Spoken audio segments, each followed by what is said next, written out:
if Porzingis can stay healthy, then he's an excellent number 2. But them knees, man, those knees have given out on him the last couple of years. Like he missed basically 2 seasons. He comes back this season and he played well when he was healthy, but he gets hurt in the playoffs, and then that pretty much just sealed Dallas's fate in the playoffs against the Clippers. Yeah, he hella injury prone, man. That's my only concern, but like I'm just trying to be optimistic for them. I'm hoping Porzingis is healthy. Yeah. So I'm just saying it from like if everybody is 100% perspective, then I think Dallas need to be up higher in that top 5. Or how about this? There is rumblings, all right, that Dallas is heavy favorites to land the player that you said is not going to be on their team next year. I'm trying to tell you, Giannis is not going to be there. So the Bucks is going to drop all the way down to back down to reality, back to normalcy. Yeah. I would not be surprised if he ends up there. Luka and Giannis, that's going to be disgusting. Wow. If that happens, man, yeah. GG's in the West. I don't know. That'd be a good battle between the Lakers and Dallas. So I can't say GG's. It would be a great battle, but we would still come out on top because AD is more skilled. And you know what? I want to bring this up because I have a gripe about this. Okay. Before I had said I don't think Giannis should have won the MVP. I retract that statement. I was wrong. He definitely should have won MVP. But this is my thing that I realized that I fucking hate about the NBA. If you're going to base an award off of the regular season, soon as the playoffs is about to start, give that fucking award out right now. Like, don't let me watch the playoffs where you have the possibility of that person that's the number 1 seed as the MVP play shitty, Giannis, and then you have the person who's the number 2 playing amazing, LeBron, make me feel like he shouldn't be the MVP. Just give the award away right when the regular season is done. Now, that's my problem about it. But also, I do think he deserved MVP, but I don't think he deserved Defensive Player of the Year. And I will tell you why. Look at the stats. Anthony Davis averaged more blocks than him and also more steals than him as a center. The only thing Giannis had over him was defensive rebounds. So you're telling me by that logic, whoever is the best defensive rebounder in the league is the best defensive player? I mean, yeah, you make a valid point, bro. You make a valid point. That's just, I looked it up too. Like I looked at the numbers. Giannis averaged 1 block and 1 steal a game. And then another thing with Giannis too, I don't think he should have got defensive player as well. I thought Anthony Davis should have definitely got it. And Giannis had an awesome season. I'm not taking anything away from him. Amazing season. His impact on the defensive side of the floor was not greater than Anthony Davis's. I agree. It wasn't great. There's a lot of players I think had greater impacts defensively than Giannis. I think that Anthony Davis should have been ranked ahead of him. I think Rudy Gobert should have been rated ahead of him. I think Joel Embiid should have been rated ahead of him. I agree. Those 3 players. Especially with Embiid. Right. Those 3 players. I think Ben Simmons should have been ahead of him too. Those players right there, what they did defensively to impact games was much greater than what Giannis did. And I watched a lot of Bucks games. That was one of the main teams I was watching in the East besides my own, because I felt like that was a team we had to beat to get to the championship. And I'll watch Giannis games, and don't get me wrong, he comes out of nowhere. He has like the highlight blocks, and he'll lock up a player here and there, and it was awesome to watch. But on a consistent basis, it was not better than those other players that I just named. And even the numbers will show that as well. The numbers will back up the statement that I just made. So I agree with you 100% on that one. I just felt like they kind of just gave all those awards to Giannis because, first of all, he's an international player. Secondly, he did have a historic season offensively to earn that MVP, and he does play good defense. I'm not saying that he's a bad defender or anything of that nature, but I just felt like it was just a stretch giving him that award just to say that he's another player, like the second only player to win both MVP and Defensive Player of the Year. Yeah. I felt like the narrative was already created before, they let everything unfold. So I was like, come on, like, just look at the stats, bro. If y'all want to base it off of stats, like, then look at the stats. Right. And if you want to base it off game tape, go watch the games. It's simple as that. Like, I mean, Anthony Davis lives in the paint. He protects our house. So, I mean, that was just my gripe about that. How do you feel about New Orleans being the 15th team with the best odds? Like, they're basically saying New Orleans is the playoff team next year. That's interesting. I mean, I'm not surprised because one thing about the time that LeBron had off, one thing that I don't think people paid enough attention to in the Lakers was how well Brandon Ingram did. Brandon Ingram became a household name when LeBron was out because he was our best scorer. And then that translated to him having such appeal in New Orleans, and the tandem of him and Zion on your perimeter, like the threat of either of them slashing to the bucket and their somewhat decent ability to shoot.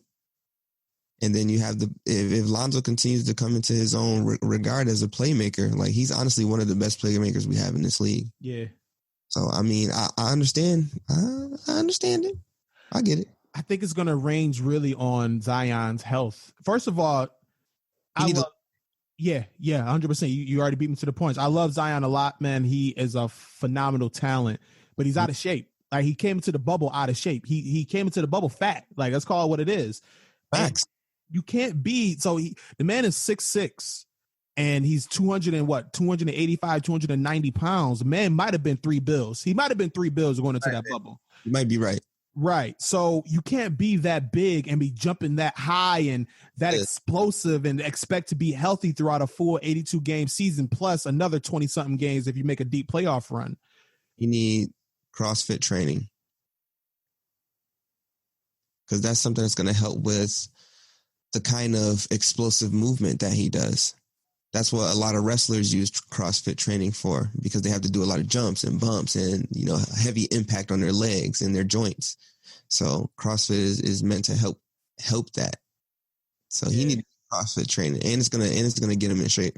Yeah, he needs to hook up with LeBron's and get on a solid diet plan as well. For sure. And I get it. Like he's fucking food, you know. Yeah. He'll know better. He's 19, 20 years old. He don't know. Exactly. I get it. I remember what I was eating at 19, 20 years old. I was eating like fucking shit. Like, you know what I'm saying? A Scott meal every other night, you know. It's lit. Yeah. And you're fucking a multi-millionaire at 19 and shit. Like, I get it. You want to eat everything in sight and whatnot. Well, let me get 7 number 7s. You know? 3 number 5s, a number 2 with extra sauce. You know, that's 1. Like 3 bills worth of athlete. Like he probably just housing. Mm-hmm. So yeah, hopefully, I'm just hoping that he's not one of those players whose career just goes downhill because he can't stay healthy. That's the one thing. That's my main concern with him. You know, I agree with you. If you get it, but you said it. You said the perfect remedies right there. If you get a nice diet, if you get the right, you know, training and conditioning, man, I am shook for everybody that has to step up against him. Yeah, he's a man child. There'll be a lot of posters made. That man is a man child. I got a gripe about my Sixers being 12th. I think we should be much lower than that. We like, bro, we was in perfect position. We had Ben Simmons. We had Joel Embiid. And I'm talking about, this goes back about 3 years now. And they're coming off a very successful season. This is Ben Simmons' rookie season, Joel Embiid's second official season in the league. We lose to Boston in 5. They basically gentlemen sweep us. And then all we had to do was not fuck up. All we had to do was just not fuck up. You make the Jimmy Butler trade. Okay. I fucks with that move, man. You draft Markelle Fultz. All right. That doesn't work out. Man, shoulder shit. Like, okay, that's just unfortunate. Right. Exactly. And then you trade all your assets for Tobias Harris. And I get it. That's an all-in move. I get it. I understand the move when it happened. You think you got a chance to win a championship that year with all that talent. Unfortunately, it doesn't pan out. Kawhi hits that shot in Toronto. We lose. Okay. But then, like, that offseason, we just completely bomb it. Bro. We don't pay Jimmy. We pay Al Horford instead. You give Tobias Harris basically $200 million. I thought that Al Horford thing was the dumbest thing ever. Oh my God, bro. Oh my God. And we're focused, like, we did all that for one team. We're looking at the Milwaukee Bucks as the only team that we need to beat in the East. And it just doesn't work on the court, man. Nobody wants to shoot. We got a point guard that doesn't shoot. We basically was playing four power forwards in the center. Like, that was our lineup. It was 4 power forwards in the center, pretty much. And, okay, 3 power forwards in the center and a fucking guard and Josh Richardson, who we just traded straight up with Jimmy Butler for the signing trade. Like, you couldn't get like a second round pick with that at least or something, bro. That didn't make no sense. Like, man, I feel for you, bro. The ineptitude of my front office is ridiculous. And they made no moves this offseason to fire any of the people that were responsible for this mess. Mm-hmm. And then like, it's just like the fucking ownership group is fucking embarrassing, bro. Coach. It's like, how you going to put it all on the coach? That was a scapegoat. Like, fire Brett Brown. Like, it was all his fault. Like, what the fuck is he supposed to do? You gave him 4 power forwards to play at once. Yeah, that was fucked up. I don't know. I didn't like that move. Like, that was one of those. Usually I find a way of like understanding why they fired a coach, or like, okay, maybe I didn't get it at first, but I get their perspective now. But like this one, I just didn't get it. It's just like, what did you want from this man? Terrible roster construction, man. They needed a scapegoat, and it's just an embarrassment. Like every fucking day, I'm just reading different reports about this team, and they just like fucking leaking information and just throwing everybody under the bus that they can. It's a fucking clown organization, bro. Like the fucking Sixers is ridiculous, man. So if there's one, signee that you're able to get your hands on for your team, who would it be? Nobody, because we have no cap space. we gotta hopefully trade. So basically right now, what I'm hoping for this upcoming offseason is that we're able to package Al Horford and a couple of draft assets to go get a ball handler and shooter. My main target right now is Buddy Hield in Sacramento. I like that. That would be an amazing pick for y'all. And Buddy wants to come to Philly, man. He is just like a bunch of different signs that would love to come play for Doc. And I like the sign of a Doc. Although he did collapse in that Clippers series, I'm hoping that he uses that and learns from that and is able to grow from that as a head coach. Mm-hmm. And I just feel like if we're able to move Al Horford, because he just doesn't fit with this roster. I never understood that when you have a powerhouse like Joel down there. Like, why do you need Horford too? They signed him to be basically the backup to Joel Embiid, because Joel gets hurt. Like he's not the most. First of all, you got to get in shape, because he's not in shape and he always gets hurt. So they used it as like an insurance policy for Joel, but they didn't factor in so without Joel, we were bad. But also keep in mind, we had Ben Simmons, Jimmy Butler, JJ Redick, and Tobias Harris on the team last year. Now we just have Ben Simmons and Tobias is not that good. Like, Tobias is a solid player, don't get me wrong, and I like him as a player, but he shouldn't be making $185 million and been averaging 19.7 points a game. They're way overhyped. Like, you know what I'm saying? Like, it's just bad roster moves. So we got to figure out a way to get rid of this Horford contract, and it's probably going to take a couple of draft picks to do so. And if we can get Buddy in there, I think it'd definitely curate a lot of the problems that we have. It doesn't fix them all the way, but it definitely would help. In the right direction. Yeah, exactly. And then, besides that, man, just hopefully one of the players we have on our roster, either Shake Milton or Matisse Thybulle, or somebody just pops. I really like Shake Milton. He had his moments. So yeah, he did. That Clippers game, I still go watch those highlights, because that boy balled out, dropped them 40 on them boys. But other than that, man, I got no hope for my Sixers. It's just back to from 2005 to 2010, where we was just in purgatory. To purgatory. Well, my team, even though considering the Lakers just won a championship, I still feel that we need to improve if we're going to compete with a returning Golden State and the possibility of Big Yanni going over to play with Luka. We need to, first of all, get rid of Danny Green. Gotta go. Danny Red, I like to call him. Hey, man, he's a 3-time champion now? Don't know why we paid him so much money to begin with, because he wasn't worth the bread that they paid him. You gotta go. I'm even willing to give up Kyle Kuzma, take him as well. He's all yours. Whoever wants him, go ahead.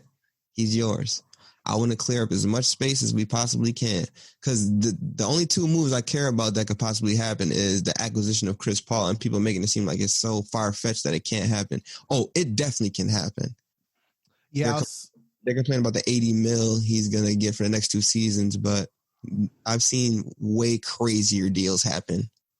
I seen the trade thing online of how that deal can work, and the salaries would match up.